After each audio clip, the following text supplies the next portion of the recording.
দিঘলিয়া গ্রামে সুন্দর মনে আমার ভাইরা এবং বোনেরা দিঘলিয়া ইয়ং ম্যানস অ্যাসোসিয়েশন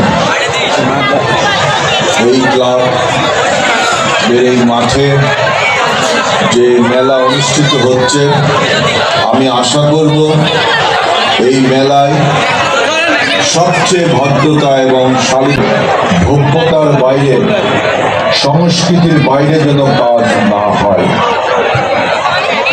একটা প্রাণের মেলা, মানুষ অনেক আনন্দ উৎসব করতে এই মেলায় আসে ঈদের পরে। আমি শুনেছি এটার একটা ইতিহাস আছে।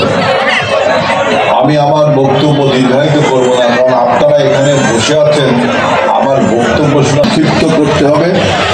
এই যে ইয়ং ম্যানস অ্যাসোসিয়েশন যে ক্লাব, এই ক্লাবটাকে পুনর্জাগরণ করতে হবে, এই মাঠটাকে সমতল করতে হবে, যাতে আমাদের ছেলে মেয়েরা খেলাধুলা করতে পারে। খেলাধুলা করলে আমাদের বাকি সবাই চেনেন, আমার মোবাইল নাম্বার, আমার ঠিকানা, সব কিছু। আল্লাহর করুণায় আমি এই অঞ্চলের সংসদ সদস্য নির্বাচিত হয়েছি, কিন্তু আমি শুধু ধানের শীষের এমপি না, আমি এই অঞ্চলের যারা আমাকে ভোট দিয়েছেন তাদেরও এমপি, যারা ভোট দেন নাই তাদেরও আমি এমপি, যারা ভোট দিতে সেন্টারে যান নাই তাদেরও আমি এমপি, অর্থাৎ দিঘলিয়ার গণমানুষের আমি এমপি। আমরা তাই এই দিঘলিয়ায় একটা শান্তি, সম্প্রীতি এবং সৌহার্দ্যের পরিবেশ গড়ে তুলতে চাই।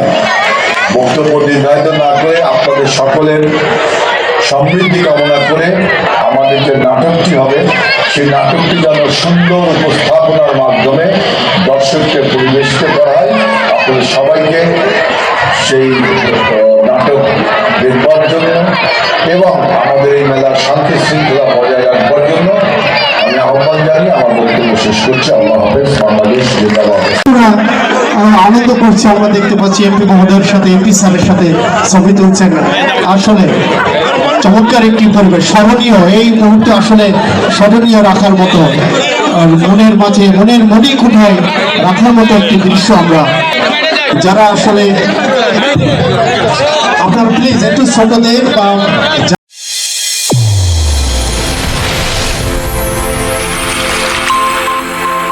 চ্যানেল A1 হৃদয়ের স্পন্দন।